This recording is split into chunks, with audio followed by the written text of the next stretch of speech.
इबादत करने से बंधन टूटते हैं। और शैतान नहीं चाहता कि आपकी जिंदगी के, आपकी शादीशुदा जिंदगी के, आपके घर के, आपके बच्चों की जिंदगी से बंधन टूटे, इसीलिए वो आपको बांध के रखता है, ताली नहीं बजाने देता। मैंने अपने चर्च में देखा है ऐसे लोगों को जिनका थोड़ा फाइनेंशियल स्टेटस बड़ा अच्छा है, जो कभी कभी आते हैं विजिट करने खुदा के घर के, वो विजिटर है, खुदा के लोग नहीं है, वो विजिटर है। और बड़ा अच्छा उनका, बड़ी अच्छा हस्बैंड वाइफ दोनों बड़ा अच्छा कमाते हो, और वो चर्च में इस तरह आके खड़े रहते हैं। जितना मर्जी जोश से वर्शिप चल रही हो, जितना मर्जी कहें, ताली बजाओ, हाथों को उठाओ, खुदावंद का थैंक्स करो, नाच के हम्द करो, टस से मस नहीं होते, दुआ तक में आंखें बंद नहीं करते। मैंने देखा है ऐसी बहनों को भी और ऐसे भाइयों को भी। तो जरूरी है कि जब हम खुदा के घर में, खुदा की हजूरी में आए, तो अपना जो हमारा स्टेटस है कि मैं एमएलए हूँ, मैं बहुत बड़ा वजीर हूँ, मेरा बड़ा मेयार है, मैं बड़ा पढ़ा लिखा हूँ, मैं बड़ी हाई पोजीशन पे, मैं जज हूँ, मैं वकील हूँ, अपनी पोजीशन को अपने घर में छोड़कर आना हमारे लिए अच्छा है, क्योंकि हम खुदा के पास आए, अपने बादशाह के आगे आए। हालेलुया। तो उसकी हजूरी में नाच के हम्द करने का हुक्म है। हम्द करने से बंधन टूटता है। और हम्द होती कैसे है? गा कर, ताली बजा कर, नाच कर, इंस्ट्रूमेंट साज बजा बजा कर उसकी हम्द होती है। हालेलुया। बंधन कैसे टूटते हैं? बोलो, हम्द करने से, सताइश करने से, खुदा की तारीफ करने से। और तारीफ करने का तरीका कैसे बताया? साज बजा के तारीफ करो, नाचते हुए उसकी हम्द करो, ताली बजाकर। 10 तार वाले साज के साथ लिखा है, वो 10 तार वाले साज आपके हाथ है, तालियां हैं। जो कोई ये नहीं कह सकता कि मुझे कुछ बजाना नहीं आता। आपको ताली भी बजानी नहीं आती? बजाओ जरा ताली, थैंक यू जीसस बोल के। हालेलुया। इसीलिए बाइबल में लिखा है 10 तार वाले साज बजाते हुए उसकी हम्द करो। यानी बरबत बजाओ, सितार बजाओ, ढोलक बजाओ, तबला बजाओ, हारमोनियम बजाओ, सारे साज बजाओ। और साथ में अपने हाथ भी, जो तुम्हें 10 तार वाले साज खुदा ने दिए, उन्हें भी बजाओ। और अपने घर में भी जब तुम हम्द करो तो ताली बजाओ। हालेलुया। हम्द क्या करती है? बंधनों को तोड़ती है। और हम्द करनी कैसे है? जरा आप मुझे बताओ ऊंची आवाज में। नाच के, ताली बजा के, साजों के साथ अपने गले को खोल कर आपको हम्द करनी है, तो बंधन टूटेंगे। बहुत से लोग इंतजार में रहते हैं, कदों कलाम खत्म होएगा, कदों वर्शिप खत्म होएगी, तो फिर मेरे लिए प्रेयर होएगी, हीलिंग प्रेयर, और मेरी दर्द आराम आएगा। वर्शिप नहीं करते, आप लेट आते हैं, आपने नोट करके रखा हुआ इतने बजे सरमन शुरू हो जाता है, फिर आप तब आते हैं, फिर कलाम सुनेंगे, और उसके बाद फिर जल्दी फिर दुआ करवाने वाला सिलसिला जल्दी शुरू हो जाएगा। अमाल की किताब उसके 16 बाब में लिखा है, 16 बाब में अमाल की किताब में लिखा है, पलूस और सिलास खुदावंद के 2 खादिम, बाइबल कहती है उनको पकड़ लिया गया और अरेस्ट करके जेल में डाल दिया गया, और पीछे की कोठरी में डाल दिया गया, बिल्कुल अंधेरे में। और बाइबल कहती है आधी रात के वक्त, अमाल 16 बाब में आपको मिलता है ये स्टोरी, आधी रात के वक्त पलूस और सिलास ने प्रेयर की और हम्द की। क्या की?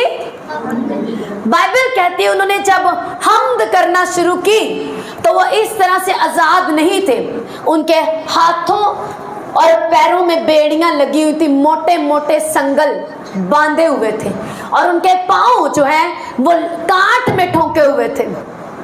लकड़ी के अंदर इस तरह से एक सर्कल बना के बीच में दोनों की टांगे रख के और ऊपर से लकड़ी के पेच लगाए गए थे, यानी कि टांगे उसकी लकड़ियों की, उनको बैंत लगाए गए पूरी तरह से।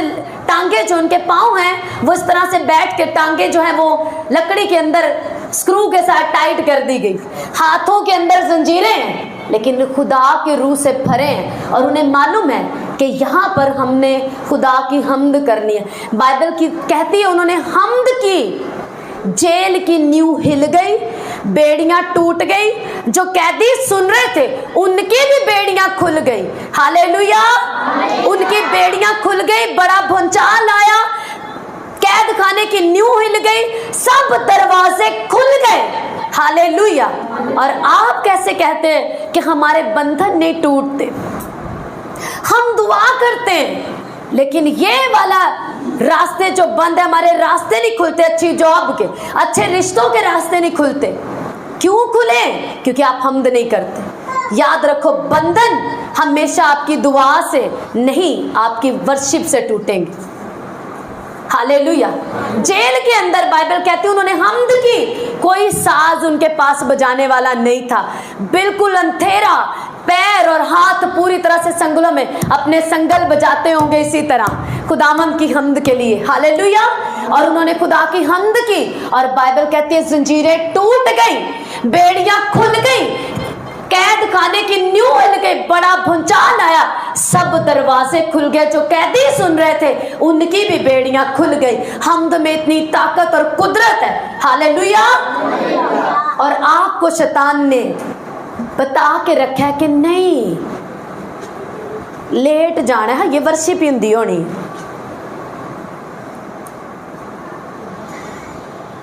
क्योंकि शैतान नहीं चाहता कि आप हम्द करें, क्योंकि वो खुद भी हम्द करने वाला था।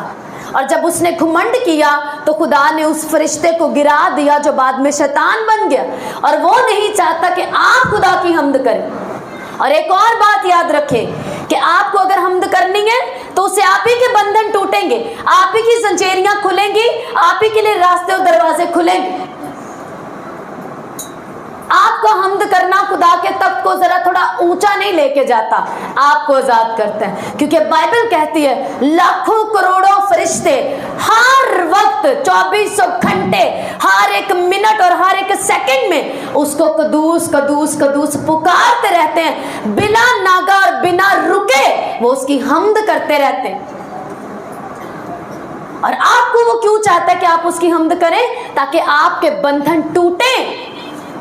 क्योंकि बंधनों का टूटने का एक ही हल है कि हम्द करो, उसकी सताइश करो, उसके नाम को ऊंचा करो, उसकी जय जयकार करो, नाचते हुए उसकी हम्द करो, दफ और सितार के साथ, बरबत के साथ, सारे साज बजा बजा कर उसकी हम्द करो, उसकी सताइश करो, ताकि तुम्हारे बंधन टूटे। हालेलुया। कितनों को समझ आ रही है? पुराने अहदनामा में बाइबल बताती है साउल एक बादशाह था, और जब उसने खुदा को नाराज किया, खुदा को दुखी किया, तो एक बदरू उस पर आती थी और उसे तंग करती थी। तो तब जो उसके साउल बादशाह के जो नौकर थे उन्होंने ये फैसला किया कि हम एक परस्तार को लेके आएंगे जो साज बजाए और कुछ वर्शिप करे, हम्द करे, ताकि बदरू हमारे बादशाह के ऊपर से अलग हो जाए।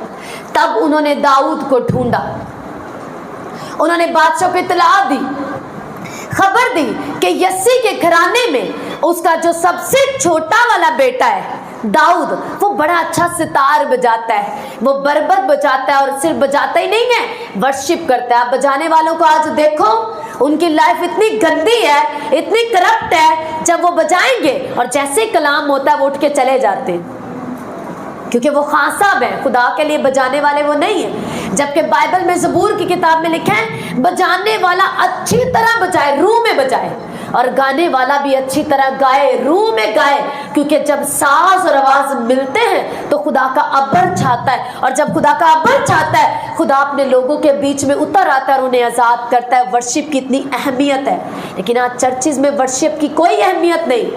कोई माइक तो रोस रहा है, बजान वाले मुँह च कुछ पाया तो बजा रहे हैं, क्या तुम क्या किस खुदा को उतारोगे तुम?